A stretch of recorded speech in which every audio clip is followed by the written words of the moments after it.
कुछ भी नया प्रकट होगा, कुछ भी नया करने का तुम्हारे मन में भाव उत्पन्न होगा तो थोड़ी ना थोड़ी चिंता व्याप्त, थोड़ी ना थोड़ी चिंता। घर बना रहे हो, मकान बना रहे हो, थोड़ी चिंता बढ़ जाएगी। मेरा मकान बनना है, मकान का काम लगना है, कौन ठेकेदार आएगा, कौन करेगा, पैसा कहाँ से आएगा, कैसे व्यवस्था होगी, थोड़ी चिंता बढ़ जाएगी। शादी करना है, थोड़ी चिंता बढ़ जाएगी। व्यापार करना है, थोड़ी चिंता बढ़ जाएगी। ऐसा नहीं कि चिंता नहीं बढ़ेगी। कोई फैक्ट्री खोलना है, कोई कार्य करना है, बच्चों को स्कूल भेजना है, शादी विवाह करना है, कोई आधिकाधिक कार्य करना है, कोई राजनीतिक समीकरण करना है, तो भी चिंता बढ़ती है। चिंता बढ़ती है। और ये चिंता केवल तुम्हारे को नहीं है, केवल ये चिंता संसार के लोगों को ही नहीं है, ये चिंता केवल मनुष्य को ही नहीं है। शिव महापुराण की कथा अपनी आनंदमय भाव में व्यास जी महाराज वर्णन करते हैं कि ये चिंता देवताओं को भी है। ये चिंता नाग और किन्नर, गंधर्व, अप्सरा सबको चिंता रहती है।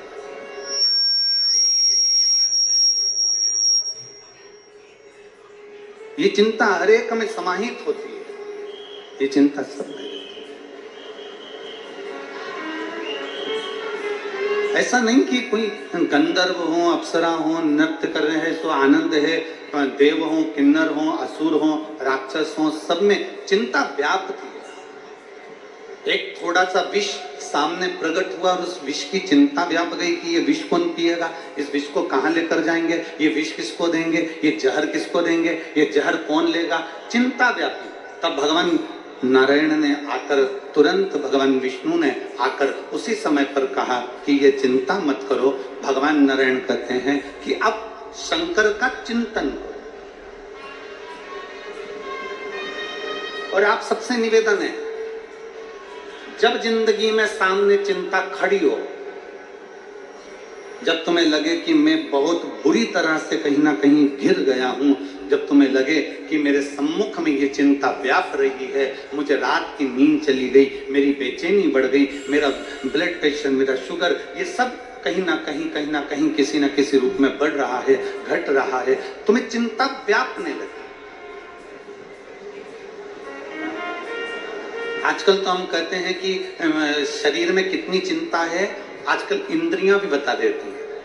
तुम्हारा शुगर का लेवल ऊपर नीचे हुआ ना तो मालूम पड़ जाता है कि तुम चिंता करने वाले हो गए। तुम्हारा बीपी ऊपर नीचे होने लगा, ब्लड प्रेशर, तो समझ में आने लगा कि तुम चिंता करने लगे। आजकल तो हमारी इंद्रियां, हमारे शरीर की एक एक अंग हमारी चिंता का विषय बता देते हैं कि हमें चिंता कितनी है। तुम्हारे शरीर का, तुम्हारे चेहरे का तेज अगर चले गया, तुम्हारे चेहरे की रौनक चली गई तो बता देगी कि तुम्हारी चिंता कितनी है। तुम्हारा बीपी, शुगर ऊपर नीचे हो गया तो बता देगी कि तुम्हारी को चिंता कितनी है। शिव महापुराण की कथा कह रही है, जब विष निकला सबको चिंता थी, कोई पीने को तैयार नहीं था, समुद्र उसको लेने को तैयार नहीं है, जहर कौन पिएगा, जहर कौन धारण करेगा, पृथ्वी उसको लेने को तैयार नहीं, आकाश उसको लेने को तैयार नहीं, पशु पक्षी, जलचर, थलचर, वायुचर जितने हैं ये कोई लेने को तैयार नहीं है, चिंता व्यापी। तब भगवान नारायण ने कहा कि एक काम करो कि शिव को याद करो, शिव का चिंतन करो, चिंता छोड़ दो, चिंतन में लग जा। शंकर का करा गया चिंतन हमारे जीवन को एक आनंदता दे देता। मुसीबत और लहर, मुसीबत और लहर, पानी की, समुद्र की लहर हो, तालाब में लहर हो, नदी की लहर हो, समुद्र की लहर हो या बीमारी की लहर हो। इसलिए तो कोरोना को बीमारी के साथ में कहा गया था, कोरोना बीमारी की लहर।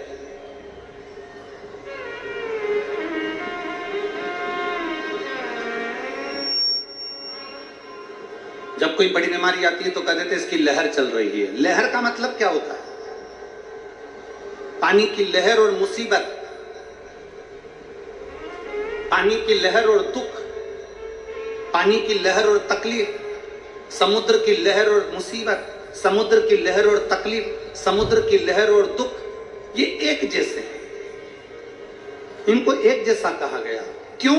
उसका कारण केवल इतना है, समुद्र की लहर कितनी भी उछल ले, पानी की लहर कितनी भी उछल ले, नदी की लहर कितनी भी उछल ले, तालाब की लहर कितनी भी उछल ले और कितनी भी आगे बढ़ जाए, एक ना एक दिन वो समुद्र की लहर, पानी की लहर, तालाब की लहर एक ना एक दिन शांत हो ही जाती है। उसी तरह जैसे लहर और मुसीबत, लहर और दुख ये एक जैसे हैं, मतलब अगर लहर उछली है तो शांत भी होगी और अगर मुसीबत आई है तो समाप्त भी होगी, ये निश्चित है,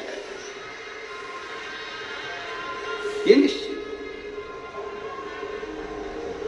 समुद्र की लहर अगर उछल रही है, पानी अगर उछल रहा है, लहरें अपनी सीमा को तोड़ दी हैं, बीमारी अपनी सीमा को तोड़ दी है। जैसे कोरोना को कहा गया लहर, कोरोना की बीमारी बढ़ी तो कल लहर बढ़ गई। आखिर लहर क्यों कहा गया? क्योंकि एक ना एक दिन ये लहर थमेगी जरूर, एक दिन ये लहर शांत होएगी जरूर। उसी तरह समुद्र की लहर हो, पानी की लहर हो, बीमारी की लहर हो, चाहे कोई भी लहर हो, एक ना एक दिन वो लहर शांत होती जरूर है। उसी तरह शास्त्र कहता है, मुसीबत कितनी भी बड़ी हो ये लहर की तरह है, दुख कितना भी बड़ा हो ये दुख कितना भी बड़ा हो ये भी लहर की तरह है, तकलीफ कितनी भी बड़ी हो ये भी लहर की तरह है। ये मुसीबत, ये दुख, ये तकलीफ जो लहर की तरह है, ये धीरे न धीरे एक ना एक दिन शांत समाप्त होती जरूर। कोई मुसीबत हमेशा नहीं टिकती है, कोई तकलीफ हमेशा नहीं टिकती है।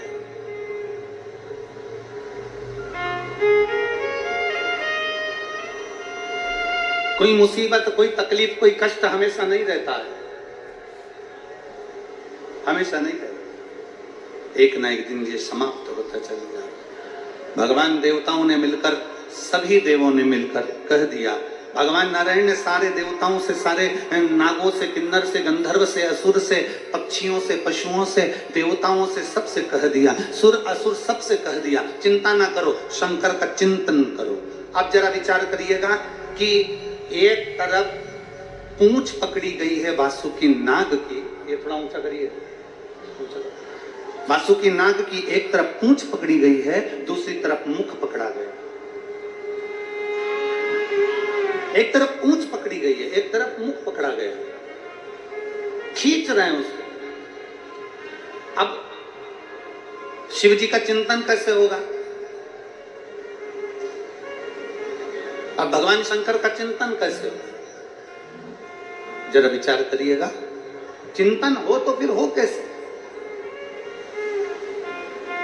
तभी भगवान नारायण ने कहा, चिंता मत करो, शंकर का अभिषेक जरूरी नहीं है कि आप शिवालय जाओगे तो अभिषेक हो पाएगा। शंकर का अभिषेक जरूरी नहीं कि आप अपने घर के शिवलिंग को थाली में रखोगे, परात में रखोगे, पात्र में रखोगे तब हो पाएगा। शंकर भगवान का अभिषेक जरूरी नहीं कि आप 12 ज्योतिर्लिंग में जाएंगे तब हो पाएगा। शंकर भगवान का अभिषेक जरूरी नहीं कि आप किसी मंदिर देवालय में जाएंगे तब हो पाएगा। भगवान नारायण ने समुद्र मंथन के समय पर विष निकलते समय भगवान नारायण ने एक बात संपूर्ण क्षेत्रवासियों के लिए, संपूर्ण विश्ववासियों के लिए, संपूर्ण जगत के लिए, संपूर्ण पृथ्वी पर रहने वाले, ब्रह्मांड में रहने वाले मनुष्यों के लिए कह दिया कि शंकर का अभिषेक जरूरी नहीं कि आप मंदिर जाओगे तब होगा, घर में बर्तन में शंकर का शिवलिंग रखोगे तब होगा, शंकर का अभिषेक 12 ज्योतिर्लिंग में जाओगे तब होगा।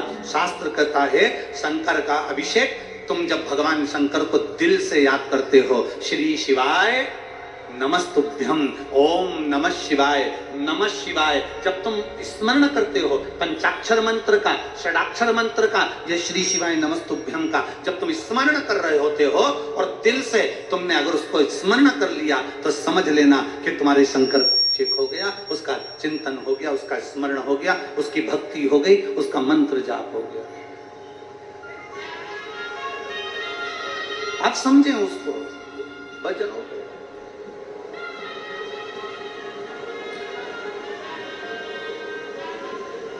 आप में से कितने लोग हैं जो भगवान के मंदिर में प्रसाद लेकर जाते हैं? जल्दी से हाथ उठाओ। अरे उठाओ तो सही, कभी तो ले गए होगे, कोई से तो मंदिर में ले गए होगे, कोई से तो देवता क्या ले गए होगे। ले गए थे ना, हम भी ले गए, ठीक है, तुम ले गए थे तो हम भी ले गए, हम कोई अलग से तो पैदा हुए नहीं है, तुम ले गए थे तो हम भी ले गए। अब आप में से कितने लोग हैं जितना प्रसाद लेकर गए थे उतना की उतना प्रसाद तुमने भगवान को खिला दिया? हम भी लेकर गए थे, हम भी नहीं खिला पाए। अगर तुम में कोई बैठा हो जिसने भगवान को 1 किलो मिठाई पूरी खिला दी, लड्डू पूरा खिला दिया, बर्फी पूरी खिला दी, कोई बैठा है? नहीं, ना हम है ना तुम, जैसे तुम वैसे हम, ठीक है। अब अंदर बैठा भगवान को तुमने भोग लगाया और तुमने वो प्रसाद वहां रख दिया, तुमने वो प्रसाद वहां दे दिया और भगवान को नमन कर कर कहा, बाबा मैं तुम्हारे लिए ये भोग लेकर आई हूं, आप इसको पा ले। जब शरीर में बहुत बड़ी बीमारी होती है ना, तो जो लोटा भरकर जल चढ़ाने वाले होते हैं ना, जो भगवान को जल चढ़ाते हैं, वो जल चढ़ाते चढ़ाते शंकर जी को क्या कहते हैं? बाबा बहुत बड़ी बीमारी हो गई, डॉक्टर ने मना कर दिया है। बाबा डॉक्टर कहता है कि ये किडनी नहीं चलेगी, ये लीवर नहीं चलेगा, बाबा मेरा थायराइड बढ़ गया, बाबा मेरी शुगर बढ़ गई, बाबा मेरा ब्लड प्रेशर गड़बड़ हो रहा है, बाबा मेरी आंखों की रोशनी चली गई, बाबा बहुत तकलीफ में हूँ। तब हम जब भगवान शंकर को जल चढ़ाते हैं ना, उस समय बाबा से कहते जाते हैं और बाबा से आखिरी में जल चढ़ाकर फिर कहते हैं, बाबा मैंने जो जल समर्पित करा है ना बाबा, इसको अमृत कर दीजिए। मैंने सुना है आपकी जटा में गंगा है और गंगा अमृत का काम करती है। मैंने सुना है आपकी जटा में चंद्र है, चंद्र अमृत का काम करता है। बाबा मैंने सुना है आपके मस्तक पर सूर्य है, सूर्य अमृत का काम करता है। बाबा आपके पूरी शरीर में 33 कोटि देवता विराजमान है। बाबा जब मैं जल चढ़ाऊं ना तो इसको अमृत कर दीजिए और मेरे रोग को आपका जल का आचमन करते से ही मेरे रोग समाप्त कर दीजिए। शिव रोग को समाप्त कर दे।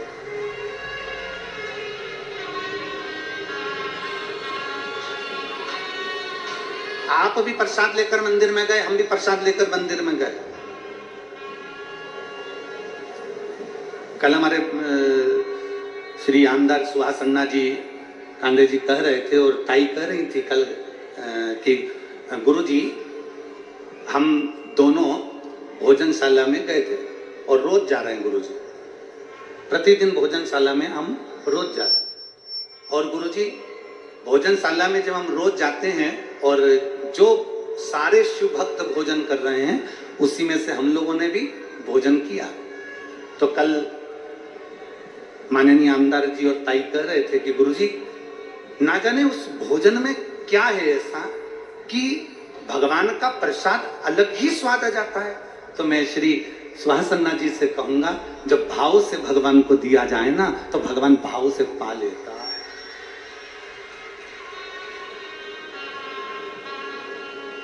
भाव से अगर भगवान को दिया जाए तो भाव से पा लेता है।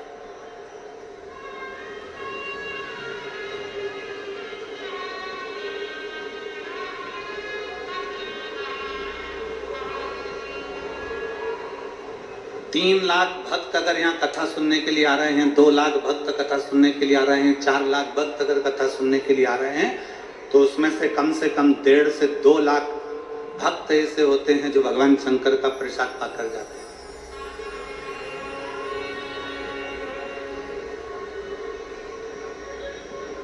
प्रेमवश आपने भी भोग लगाया भगवान को, हमने भी भोग लगाया भगवान को, पर भगवान ने 1 किलो लड्डू नहीं खाए, भगवान ने पेड़ा नहीं खाया, भगवान ने कुछ नहीं खाया, कुछ नहीं।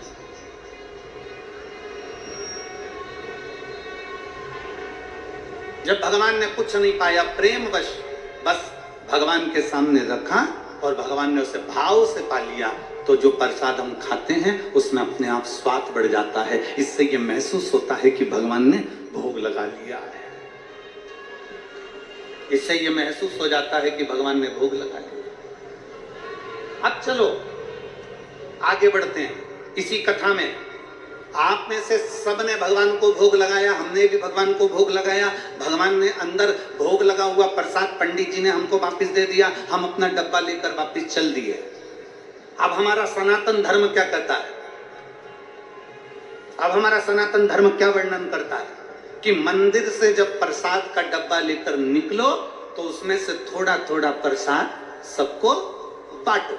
बोलो, बोलता है कि नहीं बोलता है? हमारा सनातन धर्म कहता है कि मंदिर में से प्रसाद लेकर निकलो तो उस प्रसाद में से वितरण कर दो।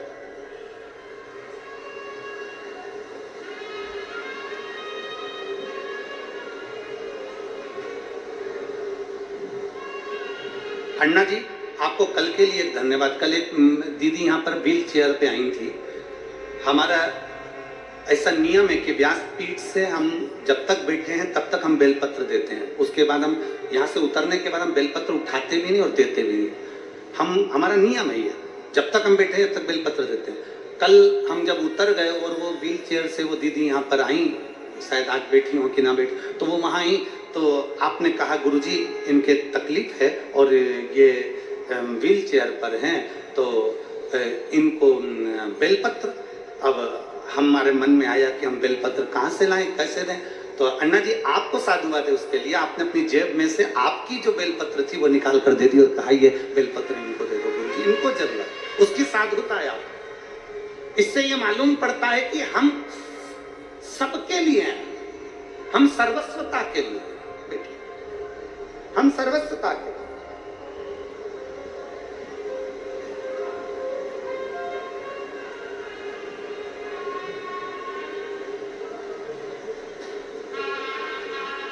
एक समर्पण का भाव किसको कहते हैं? हमारा सनातन धर्म कहता है आपके हाथ में मिठाई का डब्बा है ना, लड्डू का डब्बा है, मंदिर में भोग लगाया हुआ डब्बा आप लेकर चलते हो, उस डब्बे को बाहर लाकर वितरण क्यों किया जाता है, प्रसाद क्यों किया जाता है? हमारे बद्रीनाथ से होकर आए तो प्रसाद दे दिया, वैष्णो देवी से होकर आए प्रसाद दे दिया, पंडरीनाथ से होकर आए प्रसाद दे दिया, हम शिरडी से होकर आए प्रसाद दे दिया, हम जगन्नाथ से होकर आए प्रसाद दे दिया, हम त्र्यंबक से होकर आए, हमने हमारे मोहल्ले में हमारे रिश्तेदारों को प्रसाद दे। ये नियम सनातन धर्म ने क्यों बनाया, उसका कारण क्या है?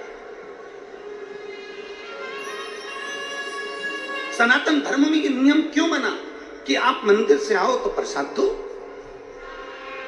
सनातन धर्म में ये नियम क्यों बना कि आप भीमा शंकर गए, वहां से दर्शन कर आए और आपने अपने पड़ोसियों को, रिश्तेदारों को, नातेदारों को छोटा छोटा पैकेट बनाकर प्रसाद का दिया, आपने किसी को प्रसाद दिया? ये प्रसाद हमारे सनातन धर्म में हम कहीं से होकर आते हैं, भगवान को भोग लगा कर आते हैं, ये प्रसाद क्यों देते हैं? उसका कारण है क्या?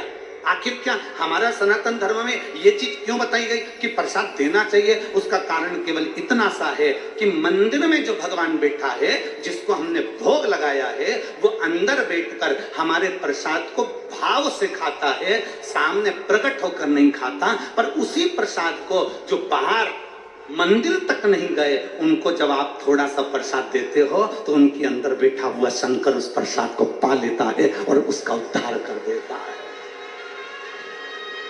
तुझ में रब दिखता है, यारा में क्या करूं?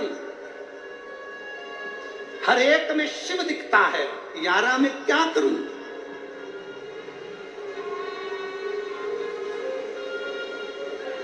हर एक में शिव है।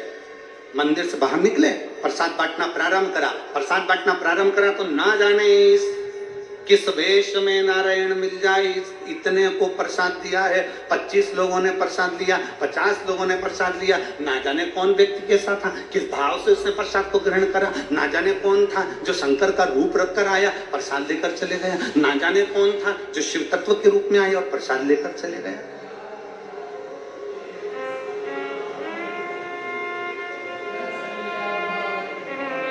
शिव महापुराण की 7 दिन की अगर कथा होती है या 5 दिन की कथा होती है तो 5 दिन की कथा में 4 दिन जो व्यासपीठ की बेलपत्र रहती है वो औषधि की रहती है। 7 दिन की जो कथा होती है उसमें 6 दिन की बेलपत्र औषधि की रहती है। शुगर हो, बीपी हो, थायराइड हो, पैर, कमर, घुटना, आंख, सिर, ब्रेन, कोई ट्यूमर, कोई कुछ जो तकलीफ रहती है, वो 6 दिन की जो बेलपत्र है वो औषधि का काम कर जाती है। सातवें दिन के बेलपत्र को खाया नहीं जाता, सातवें दिन के बेलपत्र को केवल लाल वस्त्र में उसको लपेट कर अपने घर में उसको रख लिया जाए। 5 दिन की कथा है तो 4 दिन की बेलपत्र औषधि का कार्य करती है, 5वें दिन की बेलपत्र केवल बरकत का, लक्ष्मी का कार्य करती है, भंडार का कार्य करती है।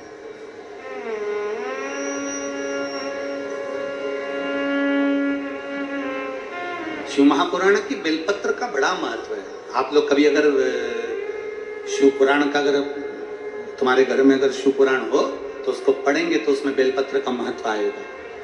बेलपत्र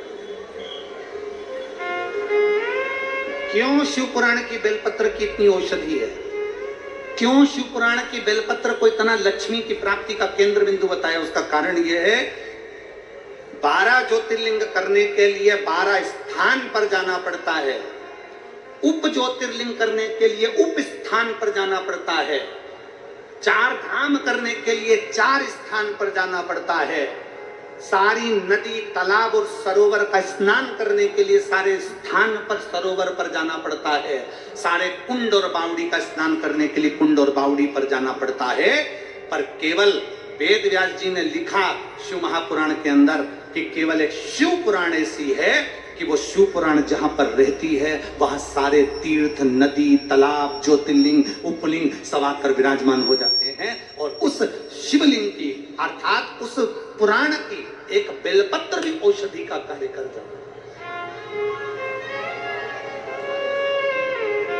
उस बेलपत्र की इतनी महत्वता बढ़ जाती है, इतनी बात।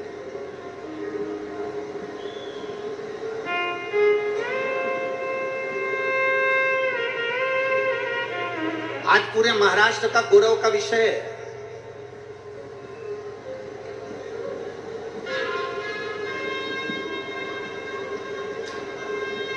आज पूरे महाराष्ट्र को आतिशबाजी चलाना चाहिए, नगाड़े बजाना चाहिए, ढोल बजाना चाहिए पूरे महाराष्ट्र को कि व्यासपीठ की बात को राजसत्ता तक लिया गया और माननीय महाराष्ट्र के मुख्यमंत्री जी ने गौ माता को राज्य माता घोषित किया, उसके लिए धन्यवाद। संपूर्ण महाराष्ट्र वासियों को और पूरे देशवासियों को साधुता देते हैं कि आपने इस व्यासपीठ की गरिमा को रखा, इस व्यासपीठ की मर्यादा को रखा और व्यासपीठ से जो शब्दों कहे जाते हैं उन शब्दों को आपने अपने जीवन में उतारकर गौ माता को राज्य माता का दर्जा दिया। साधुता है,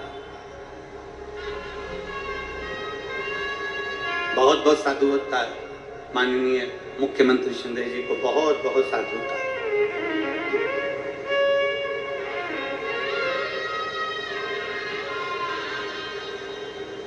और मैं 1008 जगत गुरु शंकराचार्य श्री अभिमुक्तेश्वरानंद महाराज जी को भी धन्यवाद देता हूँ और साथ में गोपाल मणि जी को भी धन्यवाद देता हूँ, साथ में श्री राजेंद्र दास महाराज जी को 1008 संत शिरोमणि श्री राजेंद्र दास महाराज जी को भी साधुवाद देता हूँ और सारी व्यासपीठों को साधुवाद देता हूँ जिन्होंने गौ माता के लिए बहुत कुछ बोला और आज महाराष्ट्र की सरकार ने गौ माता को राज्य माता घोषित करा, उसके लिए साधुता।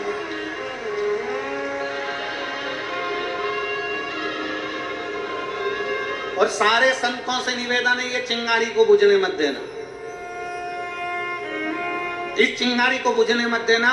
जो महाराष्ट्र में चिंगारी लगी है कि गौ माता को राज्य माता करा गया है, वो चिंगारी बुझने मत देना। वो अग्नि का काम करेगी और एक दिन गौ माता राष्ट्र माता बनकर रहेगी, ये निश्चितता है। तो चिंगारी बुझने ना देना।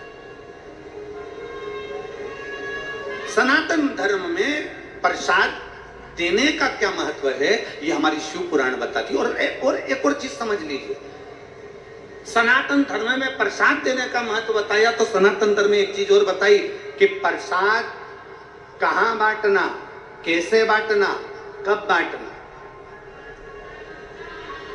यह भी वर्णन किया गया। अपना और पराये का भेद ना करा जाए तो प्रसाद का वितरण किया जाए। कितना सुंदर कहा, जरा उठाइए हमारे शास्त्रों को। अब हम आपसे एक प्रश्न कर रहे हैं जो हम पहले बोल चुके हैं, आज फिर बोल रहे हैं। सबसे ज्यादा नरक में कौन गिरता है? आज बहुत पहले बोली थी कथा ये वाली, आज स्मरण में आ गई तो बोले सबसे ज्यादा नरक में कौन गिरता है? तो का प्रसाद बांटने वाला गिरता है। प्रसाद बांटने वाला गिरता है, तो प्रसाद बांटने वाला नरक में क्यों गिरेगा? तो शिव महापुराण में वेद व्यास जी वर्णन करते हैं, प्रसाद हमेशा धर्म की जगह पर बढ़ता है, अच्छी जगह पर बढ़ता है, मंदिर देवालय गुरु परमात्मा की साक्षी में बढ़ता है। परमात्मा कभी गलत जगह, कोई डिस्को में, कोई डीजे में प्रसाद नहीं बढ़ता, प्रसाद हमेशा अच्छी जगह बढ़ता है। तो प्रसाद बांटने वाला नरक में क्यों चले जाता है? उसका कारण है, प्रसाद बांटने वाला जब खड़ा होता है, प्रसाद बांटता है, दरवाजे पर खड़े होकर जब प्रसाद देता है, अपना वाला आया और पराया आया। अपना आया तो हाथ ऐसा हो जाता है और पराया आया तो हाथ छोटा हो जाता है, तो वो व्यक्ति नरक चले जाता है। प्रसाद बांटने वाले को चाहिए कि प्रसाद की गरिमा क्या करते हैं, प्रसाद की गरिमा।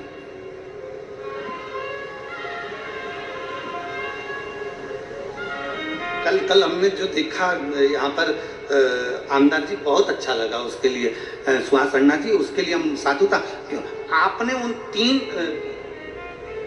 बेलपत्र के 3 पत्ते में से भी हम बोले भी इनको कि आपको 3 पत्ते की बेलपत्र, अगर इनको 1 पत्ता देना हो तो 2 आप रख लीजिए। तो कहने गुरुजी आप, उनका स्वास्थ्य खराब है, आप पूरा दे दो, पूरा दे दीजिए आप।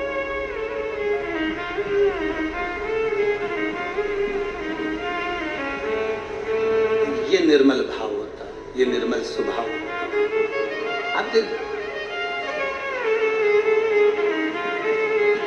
सरलता का भाव अपने भीतर लेकर आओ, सहजता का भाव अपने भीतर लेकर आओ।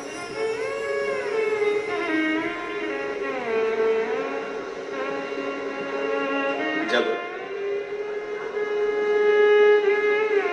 एक सरलता, एक सहजता अपने भीतर आती है, लोग कहते हैं मेरा भोला किसको मिलता है? तो शिव महापुराण की कथा कहती है, भोले को भोला जल्दी मिलता है, भोले को भोला जल्दी मिलता है।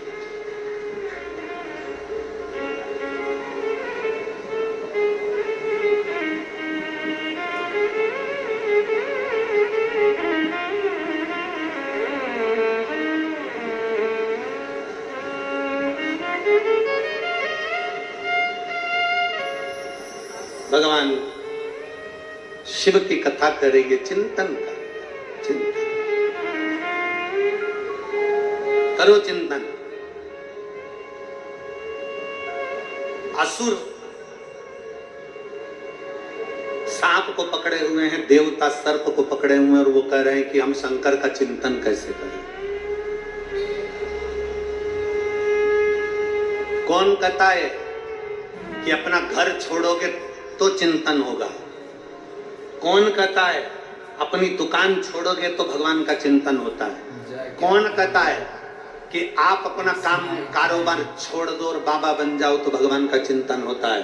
शिव महापुराण कभी नहीं कहती कि भगवान का चिंतन घर छोड़कर होता है। सारे ऋषि घर छोड़े होंगे, संत घर छोड़े होंगे, पर मेरा भोलेनाथ अपना घर कभी नहीं छोड़ा। वो कैलाश पे रहता था, अपने पत्नी, बच्चे, परिवार सबके साथ रहता था। मेरा भोलेनाथ, उनके बच्चे गणेश जी, कार्तिकेय, उनके गणेश जी के धर्म पत्नी 2 रिद्धि सिद्धि, उनके बच्चे शुभला, फिर उनके बच्चे अमोद प्रमोद। भगवान अपने पोते पर पोते तक के साथ में रहते थे। भगवान शंकर अपनी धर्म पत्नी माता पार्वती के साथ रहते, भगवान शंकर अपने गणों के साथ रहते, भगवान शंकर अपने सर्व परिवार के साथ। भगवान शंकर अपना परिवार छोड़कर कहीं नहीं जाते।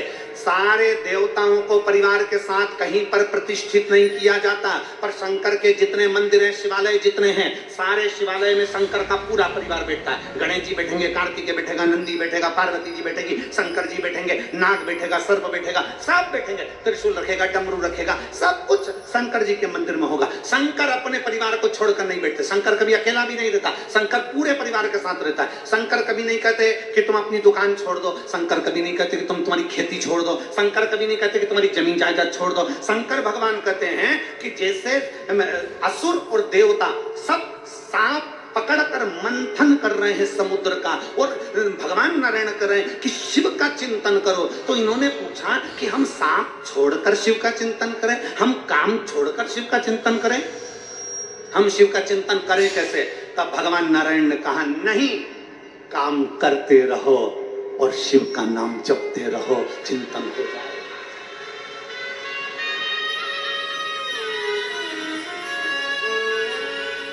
काम करते रहो, नाम जपते रहो, शिव का चिंतन हो जाएगा। लिंगायत संप्रदाय के अंतर्गत, शिव लिंगायत संप्रदाय के अंतर्गत उनके गुरु उनके बच्चों के कान में कह देते हैं अपना कर्म करना है, दुकान चलाना है, व्यापार करना है, व्यवसाय करना है, अपना कर्म करो, नौकरी करो, धंधा करो, बिजनेस करो, सब करो। तुमसे ये नहीं कहते कि तुम काशी में जाकर बैठ जाओ। लिंगायत संप्रदाय के अंतर्गत उनके गुरु कहते हैं तुमसे ये नहीं कहते कि तुम कहीं जाकर बैठ जाओ, अपना कर्म करो और कर्म करते करते भगवान का भजन करो। काम करते रहो, नाम जपते रहो। काम करते करते जब नाम जपा जाता है तो उसका फल चौगुना मिल जाता है। घर छोड़कर तप करने वाले को जो फल मिलता है, घर छोड़कर संन्यास धारण करने वाले को जो फल मिलता है, घर छोड़कर अपना परिवार छोड़कर वन में बैठकर तप करने वाले को जो फल मिलता है, उससे चौगुना फल घर में रहकर भगवान का नाम जपने वाले को प्राप्त हो जाता है। हमने कभी तुमसे ये नहीं कहा कि तुम्हारा घर छोड़ो, हम तो एक काम करते हैं, अपने घर से एक लोटा जल भरो, शंकर जी का जो मंदिर पास में है वहां पहुंच जाओ। जो शंकर का मंदिर, जो शिवालय तुम्हारे घर के पास में है, तुम वहां जाओ और एक लोटा जल समर्पित करो। तुम्हारे घर के पास का जो शिवालय है, तुम्हारे घर के पास का जो शंकर का मंदिर है, वो मंदिर नहीं, सारे 12 ज्योतिर्लिंग का केंद्र बिंदु है, वहां जाकर जल समर्पित करो। सारी समस्या का हल। आप वहां जाइए, आप शंकर को एक लोटा जल समर्पित करिए।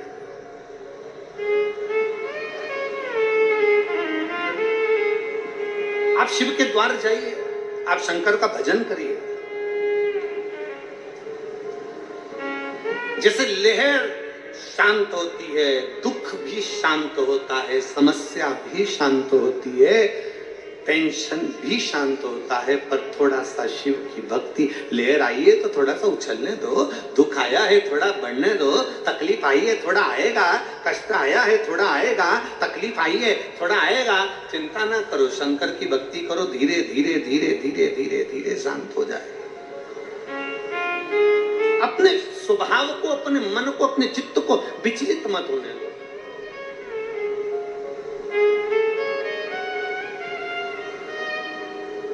कल एक माता ने प्रश्न कर कर भेजा था, गुरुजी हम हमारे पूर्वजों के लिए हम बाहर चले गए थे, तो हमने हमारे पितरों के लिए भोजन नहीं करा पाए। हमारी सास की तिथि थी दूज की, हम बाहर चले गए तो हमने भोजन नहीं कराया। फिर उसने पत्र में लिखा, कोई होगी माँ, उसने पत्र में लिखा कि हमारे पति तर्पण भी करते थे तो वो तर्पण भी नहीं कर पाए। फिर कहा कि हम हमेशा सीधा भी देते थे, आटा चावल दाल शक्कर सब मिला के हम कहीं देकर आते थे, हम वो भी नहीं दे पाए। हमारे तो दूज की तिथि का जो तिथि थी हमारे दादा ससुर की, वो बुरा लग जाएगा उनको पितृदोष लग जाएगा, वो पितृदोष लग जाएगा, तो हम क्या करें, हम क्या करें। और गुरुजी उसने पत्र में लिखा कि हम उस समय पर थे नहीं और तिथि निकल गई, हम भोजन नहीं करा पाए ब्राह्मण को, हम किसी को सीधा नहीं दे पाए, हम किसी को गाय की रोटी नहीं दे पाए, हम स्वान कुत्ते का भोजन नहीं दे पाए, हम कौवे का भोजन नहीं दे पाए, हम करें तो करें क्या, हम सीधा भी नहीं दे पाए, हम क्या कर सकते हैं। शिव महापुराण की कथा में एक बड़ा सुंदर चरित्र आता है।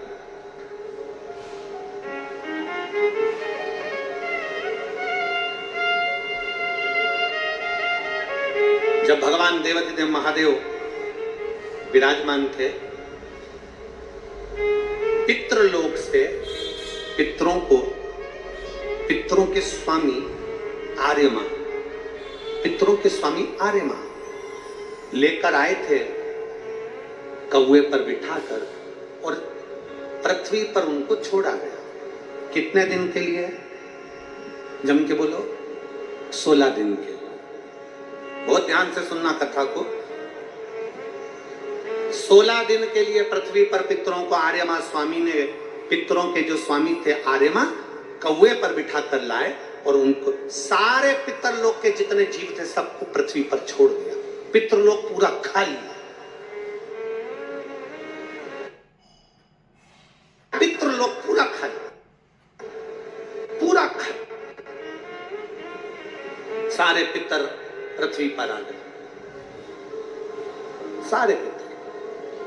अब पितर पृथ्वी पर आए। आर्यमा स्वामी पितरों के देवता कौवे पर लेकर आए, नीचे छोड़ दिया पृथ्वी लोक पर, मृत्यु लोक पर। ये पृथ्वी लोक किसका? वैकुंठ भगवान विष्णु का है, ब्रह्मलोक ब्रह्मा जी का है, इंद्रलोक इंद्र का है, गरुण लोक गरुण का है, वरुण लोक वरुण का है, सर्पलोक सर्पों का, पताल आदि सबका। ये पृथ्वी किसकी है?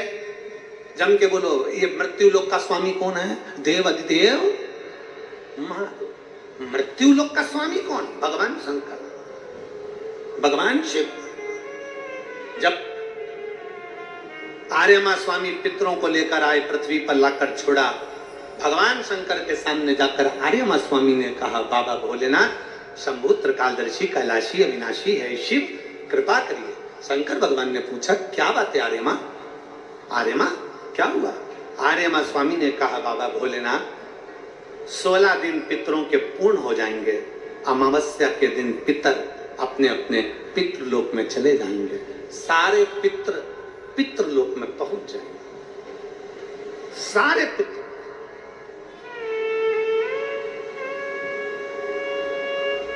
आज पितरों की चतुर्दशी है, 14 से, कल अमावस्या है। बहुत सावधानी से सुनना। पूरे राष्ट्रवासियों से निवेदन है, इस कथा का स्मरण रखिएगा, अपने बच्चों को भी सुनाना। और टीवी चैनल की ये क्लिप अगर मिल जाए तो सारे विश्व में पहुंचाना कि ये पितरों का स्वामी आर्यमा स्वामी क्या कह रहा है। पितरों के स्वामी आर्यमा स्वामी कहते हैं, प्रभु प्रभु, हे शिव शंकर, हे ओघड़दानी, हे भोलेनाथ, हे त्रिकालदर्शी कैलाशी अविनाशी, आपसे निवेदन है 16 दिन श्राद्ध में पितृलोक पूरा खाली हो गया। पितरों को लाकर मैंने मृत्यु लोक में छोड़ दिया।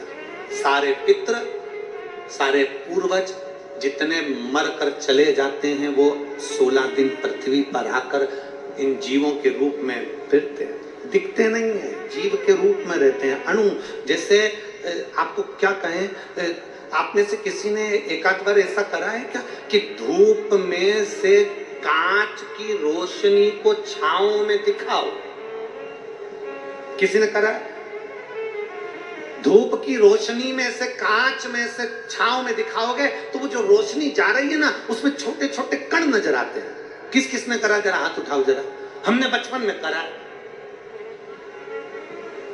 एक छोटा सा कांच का टुकड़ा लिया और उस कांच के टुकड़ों को धूप में से दिखाया, छांव में दिखाया, तो उस धूप में से दिखाने में उसमें एक रोशनी दिखती है। उस रोशनी में छोटे छोटे कण नजर आते हैं, छोटे छोटे कण नजर आते हैं। जितने छोटे कण उस रोशनी में नजर आते हैं, उससे भी 1000 गुना छोटा कण कर लो, उन कणों के रूप में पितर पृथ्वी पर विराजमान रहते हैं 16 दिन तक। कणों से भी कण छोटे, जीवात्मा के रूप में, संसारवासियों के भीतर एक कण के रूप में वो आते हैं। लोग कहते पितर आते हैं जरूर, मृत्यु लोक में आकर अपने अपने पूर्वज अपने अपने दरवाजे पर आकर खड़े होते हैं। जो गया है वो आस लेकर आता। पितरों के आर्यमा स्वामी ने कहा कि ये 16 दिन सारे पितर पृथ्वी पर रहे, पितृलोक खाली हो गया। ये सब पितृलोक से आए हैं, इनके परिवार वाले भोजन देंगे, ये आस लेकर आए हैं। क्योंकि जैसे घर की बहू को सास से आस रहती है कि मेरी सास मुझे सोने की अंगूठी देगी, मेरी सास मुझे पायल देगी, मेरी सास मुझे वस्त्र देगी, मेरी सास मुझे ये देगी, उसी तरह घर के जो जीव चले गए, जो मर गए, जो शांत हो गए, जो चले गए, उनको आस रहती है कि हमारे घर का पर पोता, हमारे घर का पोता, हमारे घर का बेटा, हमारे घर की बेटी, हमारा दामाद, हमारा रिश्तेदार हमको भाग देगा।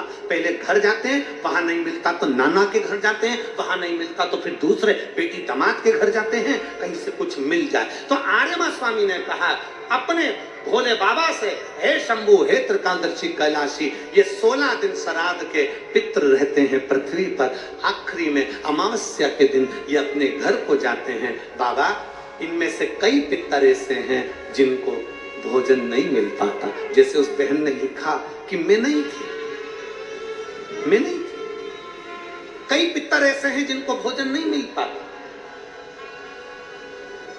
कोई एक साधन ऐसा बता दो शंकर भगवान, कोई एक साधन ऐसा बता दो भोलेनाथ कि अगर 16 दिन पितरों की कोई गलती भी हो गई हो, पितरों को भाग भी ना मिला हो, पितरों का अपमान भी हो गया हो, तो आखिरी दिन ऐसा कोई उपाय बता दिया जाए, आखिरी दिन ऐसा कुछ कर दिया जाए जिससे सारे पितर तृप्त होकर आशीर्वाद दें और उनके वंश को आगे बढ़ाने का, फलने फूलने का वर देकर पितर अपने घर को चले जाए। भगवान देवादिदेव महादेव मुस्कुराकर माता पार्वती जी की ओर देखे और मां जगत जननी भगवान शिव की ओर देखी और भगवान शंकर ने कह दिया, सुनो आर्यमा, जितने पितृ आप पितृलोक में वापस लेकर जाओगे, अगर वो पितरों का नियम है 16 दिन श्राद्ध में खाते हैं, भोजन करते हैं, अपने अपने धूप में आप लोग घी शक्कर छोड़ते हो, कंडे के ऊपर, गोबरी के ऊपर, ये धूप में आप दे देते हो, गाय के रूप में, कुत्ता के रूप में, पक्षी के रूप में दे देते हो। तो भगवान शंकर ने कहा, सारे पितर 16 दिन भोजन करते हैं, अमावस्या के दिन इन पितरों को आप नदी, तालाब, बावड़ी, कुआं, सरोवर, जो पानी का स्थान हो, कोई नदी हो, कोई तालाब हो, कोई बावड़ी हो, कोई कुआं हो, कोई सरोवर हो, ये सारे पितर वहां पानी पीने के लिए आते हैं। जल पीने के लिए पितर पहुंचेंगे। अपने गांव में जो नदी है, तालाब है, बावड़ी है, कुआं है, हैंडपंप है, हाथसी है, जो है उसके पास में ये जल पीने के लिए पहुंचेंगे। तो सुनो आर्यमा स्वामी, अगर संसार में रहने वाला मनुष्य पितृपक्ष की अमावस्या को, पितृ मोक्ष अमावस्या को, जो कि कल 2 अक्टूबर की है, पितृपक्ष की अमावस्या, पितृमोक्ष अमावस्या जो कि कल 2 अक्टूबर की है, अगर पितृपक्ष अमावस्या के दिन प्रदोष के समय पर, प्रदोष का समय जानते हो ना, सूर्यास्त के समय जब होता है प्रदोष का समय, अगर घर का व्यक्ति एक घी का दीप लेकर उस जलाशय, नदी, तालाब, बावड़ी, कुआं, हैंडपंप जो उसके पास में हो, जो जलाशय पास में हो, वहां पहुंचकर प्रदोष काल में दक्षिण की ओर दिया जो लगेगा उसमें बत्ती लंबी लगेगी, गोल बत्ती नहीं। कौन सी बत्ती? लंबी बत्ती। लंबी बत्ती जानते हो सब लोग? कपास की जो बाती होती है वो लंबी वाली, गोल बाती नहीं, फूल बाती नहीं, लंबी बाती। कपास की बाती को लंबा कर कर वो बाती घी के दिए में रखकर बाती का मुख दक्षिण का कर कर अगर दीप प्रज्वलित किया जाता है तो वो घर के पितर कभी बद्दुआ नहीं देते, उन पितर आशीर्वाद देकर ही जाते हैं। हमसे अगर अपमान हो गया, भोजन ना करा पाए, भाग ना दे पाए, कुछ तकलीफ हो गई, कोई कष्ट आ गया, हम हमारे पूर्वजों को नहीं पूछ पाए, तो पितृ मोक्ष अमावस्या के दिन मतलब कल 2 अक्टूबर को शाम के समय प्रदोष काल में अपने पास में जो नदी हो, अपने पास में जो बावड़ी हो, अपने पास में जो कुआं हो, अपने पास में जो हापसी हो, अपने पास में जो हो तुम्हारे नजदीक में, और अगर कुआं, बावड़ी, हापसी, तालाब कुछ भी नहीं हो तो पीपल का पेड़ या बड़ का बट वृक्ष या पीपल का वृक्ष या बेलपत्री का वृक्ष, इसके नीचे अगर तालाब, नदी, कुआं, बावड़ी नहीं है तो उस वृक्ष के नीचे अगर दक्षिण की ओर बाती का मुख कर दिया जाए और वहीं पर बाती को जला दिया जाए, उस दीपक को प्रज्वलित कर दिया जाए और अपने पूर्वजों को प्रणाम कर कर वापिस अपने घर पर आइए, पितृ दोष कभी नहीं हो सकता, पितृ शांत ही रहे, पितृ शांत ही रहे। भगवान शिव कहते हैं, सुनो आर्यमा स्वामी, ये प्रदोष काल का समय मेरा और शंकर भगवान कहते हैं ये मेरा और पार्वती के भ्रमण का समय है। प्रदोष काल का समय 33 कोटि देवता, भगवान इंद्र अपनी इंद्राणी के साथ रोज घूमने नहीं जाते, नारायण भगवान अपनी लक्ष्मी के साथ रोज घूमने नहीं जाते, 33 कोटि देवता अपनी अपनी धर्म पत्नी के साथ रोज घूमने नहीं जाते, पर केवल एक देवादिदेव महादेव ऐसे हैं जो अपनी धर्म पत्नी के साथ नंदी पर बैठकर प्रत्येक दिन प्रतिदिन प्रदोष काल में शाम के समय मेरे शंकर पार्वती भ्रमण पर जाते हैं। भ्रमण आर्यमा स्वामी, प्रदोष काल में मैं और पार्वती दोनों नंदी पर बैठकर जाएंगे, नंदी पर बैठकर जाएंगे, और जिस सरोवर, जिस तालाब, जिस बावड़ी, जिस कुआं, जिस स्थान पर लोग दीप दान कर रहे होंगे, वहां के सारे पूर्वजों को, पितरों को हम स्वयं अपने नंदी पर बिठाकर पितृ लोग छोड़कर आएंगे। ये शिव तत्व है, ये शिव तत्व है। और खाली ना जाता कोई दर से तुम्हारे, खाली ना जाता कोई दर से तुम्हारे, मैं भी खड़ी हूँ नंदी बाएं पसारे, अपने हृदय से लगा लो, गिरा जा रहा हूँ, उठा लो, बोले अपने दर से अब तो ना टालो, गिरी जा रही हूँ, उठा लो।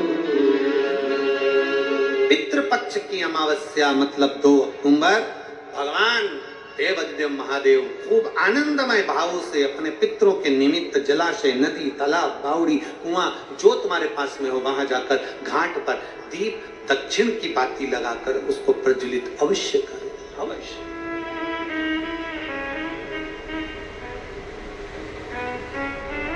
कोई मौका मिल जाए दान पुण्य करने का तो करो, सत्कर्म करने का मिल जाए सत्कर्म करो, भजन करने का मिल जाए भजन करो, स्मरण करने का मिल जाए स्मरण करो।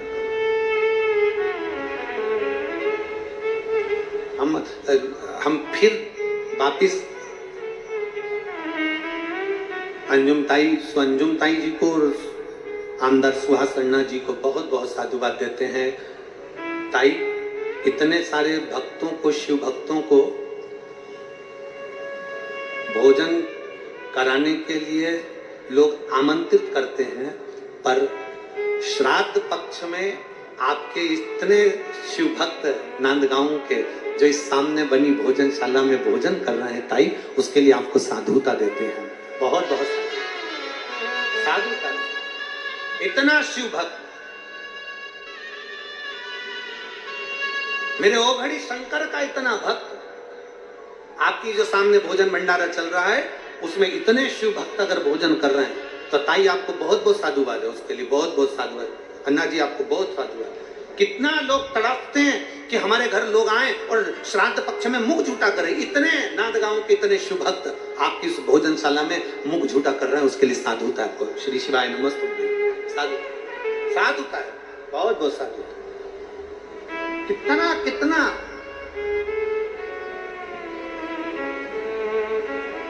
और तेरी कृपा बिना न हिले एक भी अणु, लेते हैं श्वास तेरी कृपा से,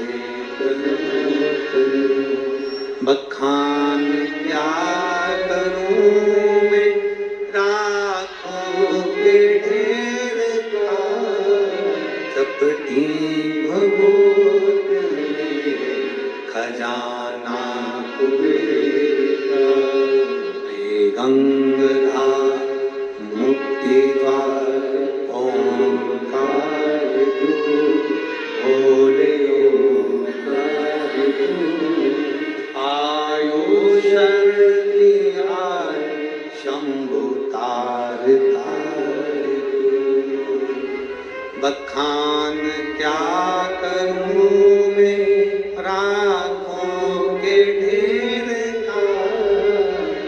चपटी भगोर खजाना कुबेर का, हे गंगधार मुक्ति द्वार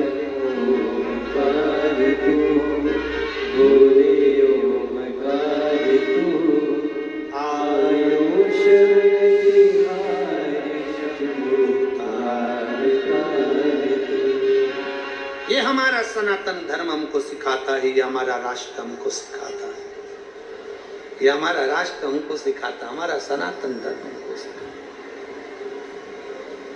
ये हमारा शिव तत्व हमको सिखाता है।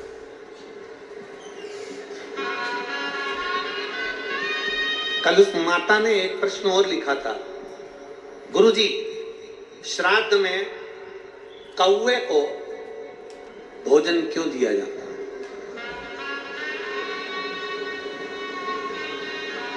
श्राद्ध में कौवे को भोजन क्यों दिया जाता है? अरे भाई मेरी जीजी, मैं आपको हाथ जोड़कर प्रणाम कर निवेदन करना चाहूंगा कि श्राद्ध में कौवे को भोजन क्यों दिया जाता है। किसी साइंटिस्ट से पूछें, किसी वैज्ञानिक से पूछें, किसी रिसर्च सेंटर से पूछें कि कौवे को श्राद्ध में भोजन क्यों दिया जाता है। हमारा सनातन धर्म साइंस से जुड़ा हुआ है। हमारे शास्त्र, हमारे वेद, हमारे पुराण, हमारे जितने वेद पुराण शास्त्र सब साइंस से जुड़े हुए हैं। और हमारा शास्त्र कहता है कि श्राद्ध में कौवे को भोजन क्यों दिया जाता है। उसका एक कारण है, श्राद्ध का भोजन कौवा जब करता है, कौवा भोजन करने के बाद उस भोजन को करने के बाद उस भोजन को पचाने के लिए कौवा पीपल के वृक्ष पर बैठता है। कौवा जब पीपल के वृक्ष पर बैठता है तो पीपल के वृक्ष के फल को, उसके पत्ते को, उसकी जड़ को, फल को खाना प्रारंभ करता है। कौवे का श्राद्ध का भोजन ऐसे ही नहीं पच जाता। कौवा पीपल के फल को खाता है। पीपल के फल को खाता है तो वो फल खाया हुआ कौवा किसी दीवार पर, किसी भूमि पर अपनी बीट करता है तो वहां पीपल का पेड़ उत्पन्न हो जाता है, जिससे सनातन धर्म की मजबूती है।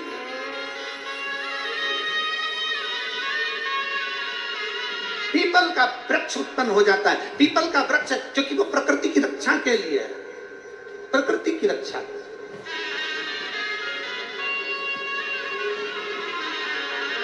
आ जाइए, आ जाइए, आ जाओ।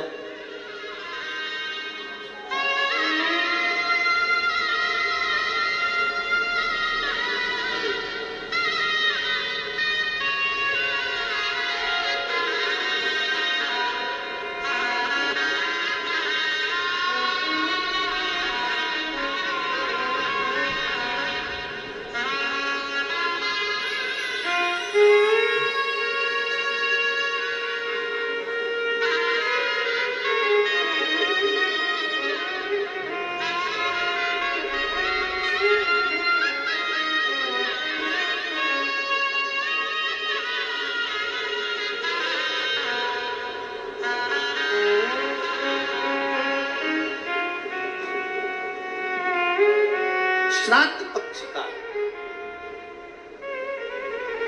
श्राद्ध पक्ष का तो भोजन कौवा पचा नहीं पाता। पीपल का फल खाता है, भोजन पचाता है। कितना विचित्र है हमारा सनातन धर्म। जरा देखिए कि एक पक्षी भी एक वृक्ष को लगाने की दम रखता है, तो आप और हमारा भी फर्ज बनता है कि कम से कम अपने पूर्वजों के नाम से एक वृक्ष जरूर लगाना चाहिए। एक वृक्ष जरूर लगाना चाहिए। ये सनातन धर्म की मजबूती है, सनातन धर्म की।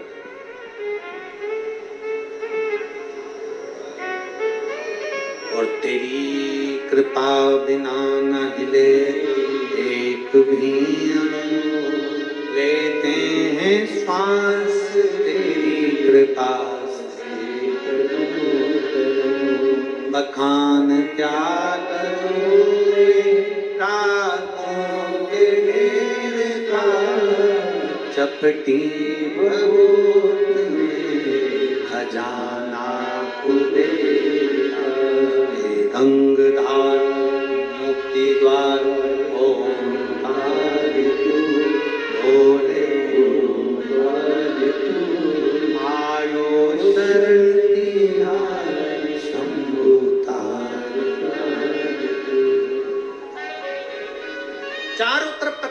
करने की सामर्थ्यता सनातन धर्म की है।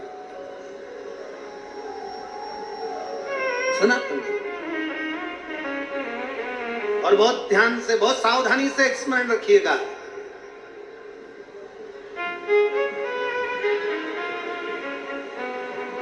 दिन में सूर्य प्रकाशित करता है,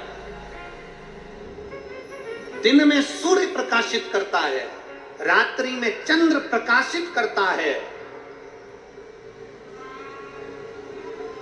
दिन में सूर्य प्रकाशित करता है, रात को चंद्रमा प्रकाशित करता है, रात को चंद्र प्रकाश करता है, और तीनों लोक में सनातन धर्म प्रकाश करता है। ये हमारा सनातन, ये हमारा सनातन धर्म है। दिन में सूर्य प्रकाश करता है, रात में चंद्र प्रकाश करता है, और तीनों लोक में सनातन धर्म प्रकाश करता है। ये हमारे सनातन धर्म की मजबूताई है। उसका प्रकाश भूमंडल पर सदा आनंद देने वाला है। आनंद। सारी समस्या का हल, जम के बोलो जरा, सारी समस्या का हल एक लोटा जल, एक लोटा जल। प्रतिदिन चढ़ाइए, प्रतिदिन शिवालय जाइए, प्रतिदिन शंकर के द्वार जाइए, प्रतिदिन शंकर का स्मरण करिए, फिर कथा करिए। चिंता और चिंतन में अंतर है, बहुत अंतर है। वही चिंता चिंतन की कथा चल रही है, वही समुद्र मंथन की कथा चल रही है, वही समुद्र मंथन की कथा। असुरों को गुस्सा आ गया, असुरों ने सोचा हम काय को शंकर जी को जल चढ़ाएं, हमें क्या करना शंकर जी को जल चढ़ाकर। अरे भाई, शिव महापुराण की कथा कहती है, चाय और चरित्र जिस पर गिरते हैं, जिस पल गिरते हैं, दाग जाता ही नहीं है। चाय का भी दाग नहीं जाता, चरित्र का भी दाग नहीं जाता, इसलिए सावधान, बहुत सावधान। मेरे भारत की बेटियों से निवेदन है, संपूर्ण विश्व की बेटियों से निवेदन है, परसों से नवरात्रे चालू हो रहे हैं। सनातन धर्म की शुरुआत का ये एक अनूठा त्योहार है, नवरात्रि का त्योहार।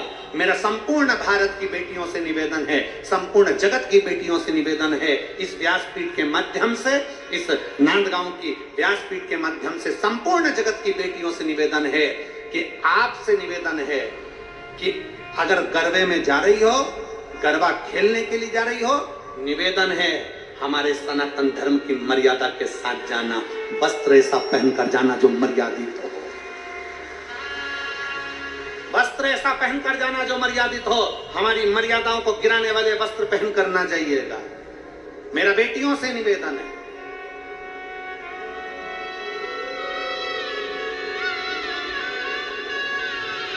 और इस भूमि से इसलिए कह रहा हूं क्योंकि ये हमारे बीच में बैठी है अंजुम ताई, सो अंजुम ताई, मैं आपके सम्मुख में ये बात इसलिए कह रहा हूं क्योंकि आप यहाँ की सारी बेटियों को, सारी महिलाओं को एक ऊर्जा दे, अगरबत्ती बनाने का, धूप बत्ती बनाने का, कप बनाने का, बेग बनाने का, ये करने का, आप बेटियों को ऊर्जा देते। इसलिए इस व्यासपीठ से ये शब्द निकला कि मेरा भारत की बेटियों से निवेदन है कि अपनी मर्यादा ना भूले, अपने तन पर जो वस्त्र धारण कर आप जाएं तथा अब उसमें गरबे के अंतर्गत तो मर्यादित वस्त्र पहनकर जाना, मर्यादा से हटकर वस्त्र ना पहनना, मर्यादित वस्त्र का स्मरण किया। एक ऊर्जा आपके भीतर हो और वो ऊर्जा आपके अंदर रहना चाहिए। शिव महापुराण की कथा कहती है, भगवान शंकर का चरित्र कहता है, चाय गिरी कपड़े पर, दाग नहीं गया, चरित्र गया, दाग नहीं गया, नहीं गया। आप उसको मजबूत बनाइए, उसको प्रबल बनाइए। असुरों ने कह दिया, राक्षसों ने कह दिया, हम मंथन कर रहे हैं, हम शंकर को जल नहीं चढ़ाएंगे, हम शिव जी को जल नहीं चढ़ाएंगे, हम शंकर का चिंतन नहीं करेंगे। भगवान विष्णु ने कह दिया, चिंतन तो करना पड़ेगा, आप काम करते रहो, और काम करते करते, समुद्र मंथन करते करते शंकर को याद करिए। शिव को याद किया, समझ लो कि शंकर का अभिषेक हो गया, शिव को याद किया, समझ लो शंकर का भजन हो गया। तुम याद, एक पत्र है,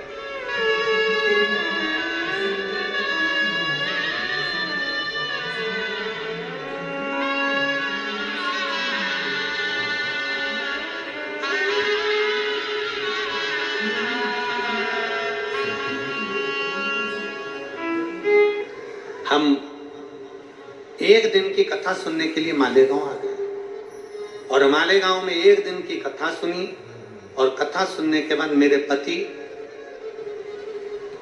और मेरी पत्नी हम दोनों मालेगांव से एक दिन की कथा सुनकर चल दिए, क्योंकि मेरे नशा करने की आदत थी, नशा छूटता नहीं।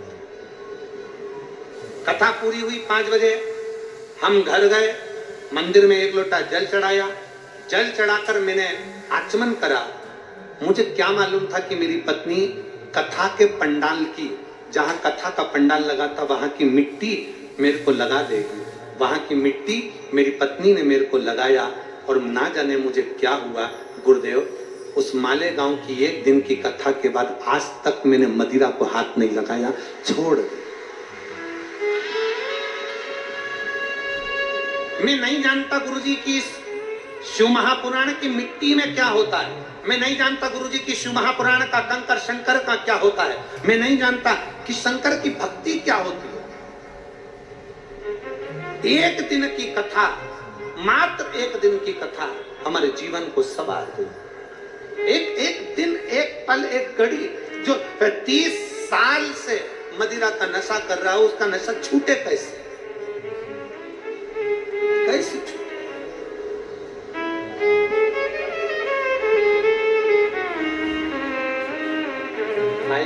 आ जाओ।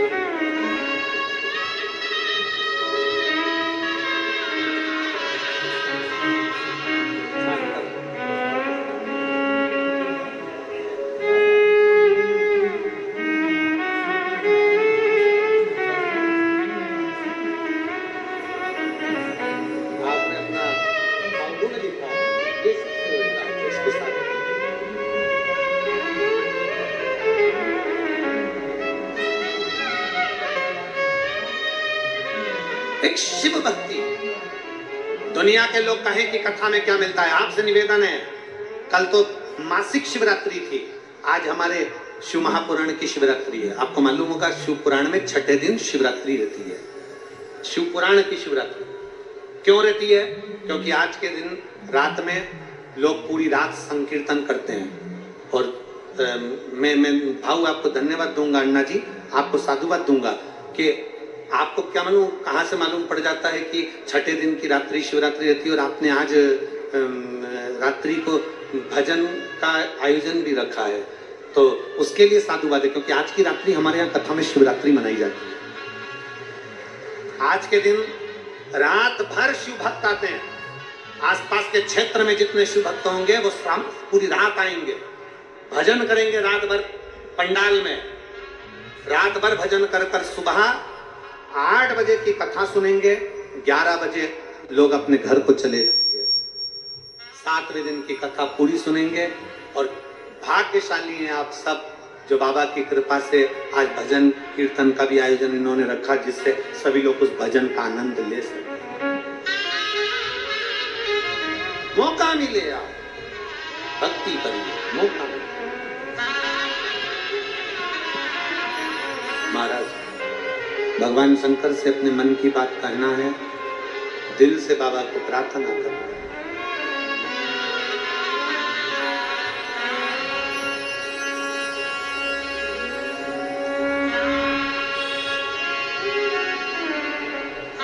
श्री शिवाय नमस्तु।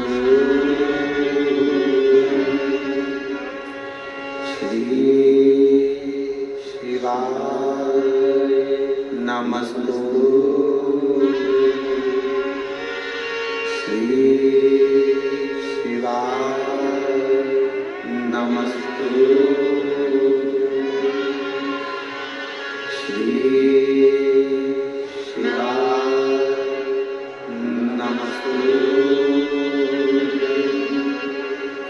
श्री शिवाय नमस्तु। भोला सब दुख काटो, ओ सब दुख काटो। शिव शंकर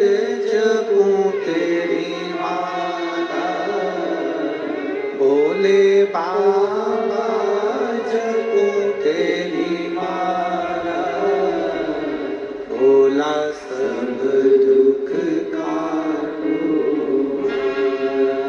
ओ भोला सब दुख काटो, देश मंगल मंगलकारी, देश मंगल मंगलकारी,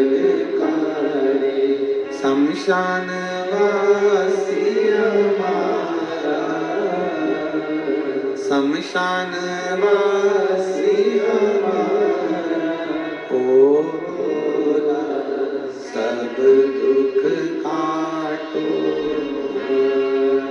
ओ भोला सब दुख काटो।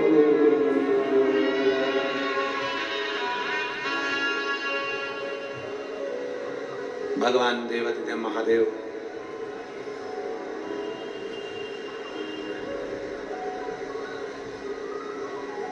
पवित्र चरित्र कह रहा है भगवान शंकर का।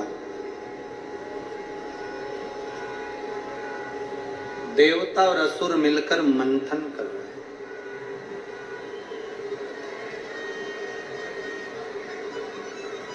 भगवान नारायण ने कहा कि असुरों को भी और देवताओं को भी, किन्नर को भी, गंधर्व को भी, नागों को, अप्सराओं, सबको कहा कि ये जो मंथन हो रहा है इसमें शिव का चिंतन करें। जब दुख मंथन हो, इसका स्मरण रहिएगा थोड़ा सा।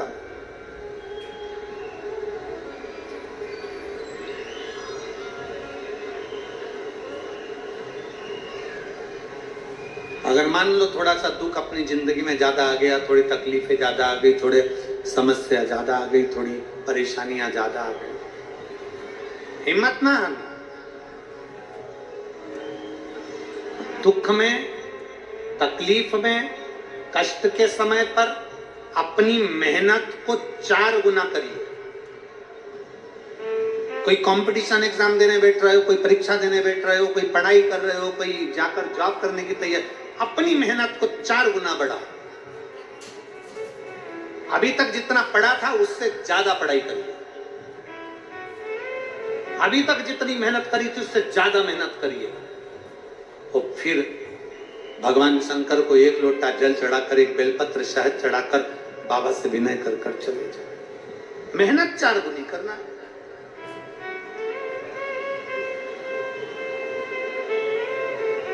और जब आप भगवान पर आश्रित हो जाते हो, एक पत्र है,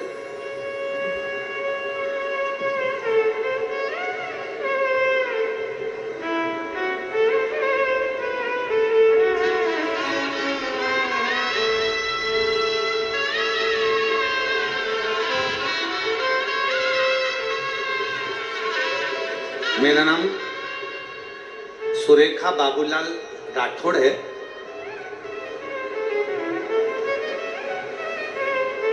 मेरा पता मोला डोंगरी तालुका नांदगांव नासिक। मोला डोंगरी है कि मैला डोंगरी है? तुम समझ गए ना? बस ठीक जाने दो, तुम्हें समझ में आना चाहिए, बाकी के तो सब चल जाए। मेरा पता, मेरा नाम सुरेखा बाबूलाल राठौड़ है। मेरा पता डेस तालुका नांदगांव नासिक है। ठीक है? कहीं बैठी है? आ जाओ, एक बिलपत्र ले आना। आ जाइए, आ जाइए। बच्ची आई हो तो उसको भी ले आइए। मैं तालुका नांदगांव नासिक की रहने वाली हूँ। मैं सबसे पहले माननीय सुहास अन्ना कांदे जी को धन्यवाद देना चाहती हूँ, जिनकी वजह से हमें नांदगांव वासियों को ये कथा श्रवण करने का सौभाग्य मिला। गुरुजी, आपके 1 लोटा जल में क्या वर्णन करूं। मेरी छोटी बेटी 11th क्लास में पढ़ती है। रात को उसको पेट में दर्द हुआ। बहुत ज्यादा तकलीफ होने के बाद में हम उसको नांदगांव हॉस्पिटल में, वर्धमान हॉस्पिटल में लेकर गए। हॉस्पिटल में लेकर गए तो डॉक्टरों ने दवाई वगैरह दे दी, जांच वांच चालू हुई और जांच होने पर पता चला कि इसका अभी की अभी 1-2 दिन के अंदर ही ऑपरेशन करना पड़ेगा। बच्चे का ऑपरेशन करने के लिए जब बोल दिया गया, हम घबरा गए। तब हमने विचार करा कि इसको और भी हॉस्पिटल में दिखाएंगे। हम उसको लेकर 40 गांव के हॉस्पिटल में पहुंच गए। 40 गांव के हॉस्पिटल में भी हमने बताया तो वहां के डॉक्टरों ने भी कहा कि इसका ऑपरेशन कराना ही पड़ेगा। अब हम घबरा गए, करें तो करें क्या? 11th क्लास की मेरी बेटी और इसका ऑपरेशन कराना ये कहां तक श्रेष्ठ कर है। तब हमने किसी के कहने पर, हॉस्पिटल के बाहर एक ऑटो वाले के कहने पर हमने शंकर जी को जल चढ़ाया। शिव जी का चढ़ा हुआ जल हमारी बेटी को देना प्रारंभ करा। किसी ने हमको भगवान शंकर का रुद्राक्ष सीहोर का लाकर दे दिया। हमने उसी को तांबे के कलश में गलाकर शंकर को चढ़ाकर वो पानी अपनी बेटी को देना प्रारंभ करा। और हम 40 गांव 4 दिन के बाद में बेटी को ऑपरेशन के लिए लेकर गए। जब बेटी को ऑपरेशन के लिए लेकर गए तो वहां पर डॉक्टरों ने ऑपरेशन के पहले जांच करा और जांच में आकर कह दिया कि इसको अब ऑपरेशन की जरूरत नहीं है, तुम्हारी बेटी पूर्ण तरह से ठीक हो चुकी है। मैं बाबा को धन्यवाद देने के लिए आया हूं। आ जाइए अगर आए हो। मेरा नाम सुरेखा बाबूलाल राठौड़ है। मेरा पता देश तालुका नांदगांव नासिक है। ठीक है, शिव कृपा। आ जाओ।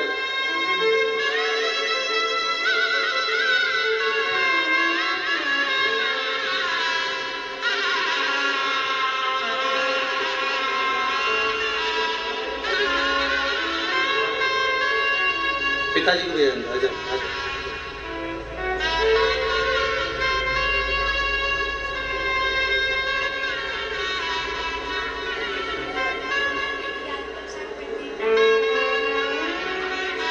बेटी कह रही है, मम्मी पापा दोनों रो रहे थे कि बेटी का जीवन है और ऑपरेशन का डॉक्टर बोल दिए।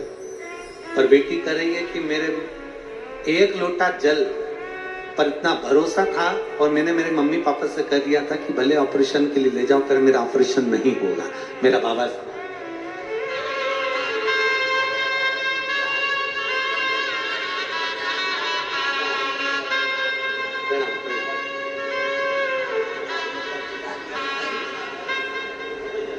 एक पत्र और बड़ा सुंदर है। मैं दीपक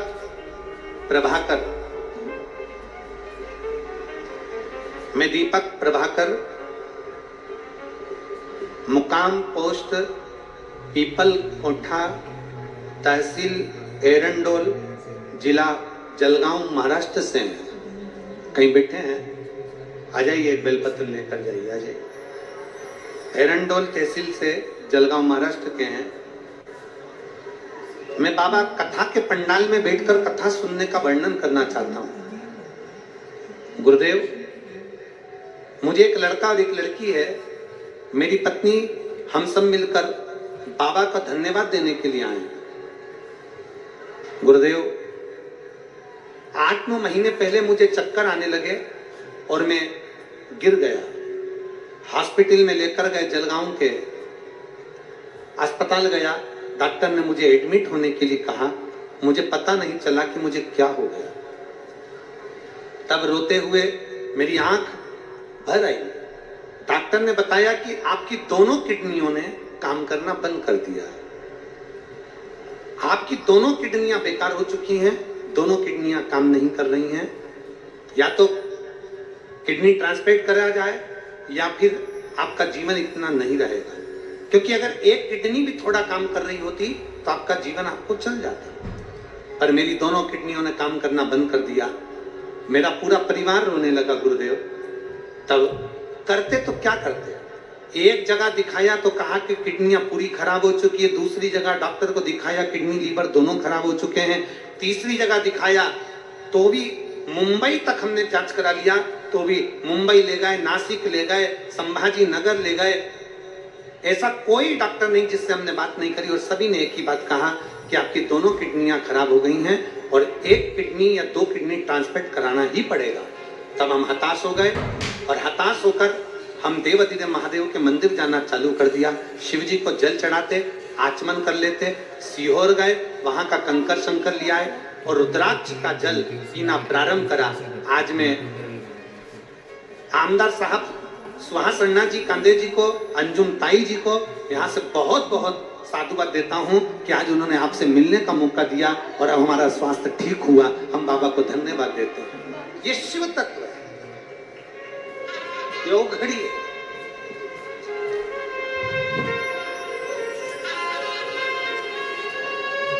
अजय अजय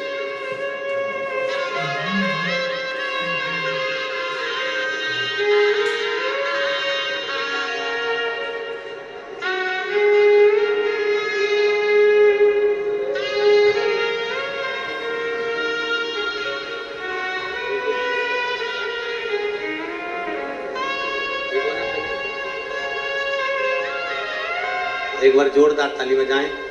जिनकी दोनों किडनियां बेकार हो गई थी, मुंबई आदि सभी डॉक्टरों ने किडनियों को बेकार कहे बताया और शंकर पर चढ़ा हुआ एक लोटा जल और शिव पर चढ़ी हुई एक बेलपत्र हमारे जीवन को सुख प्रदान करते। बोल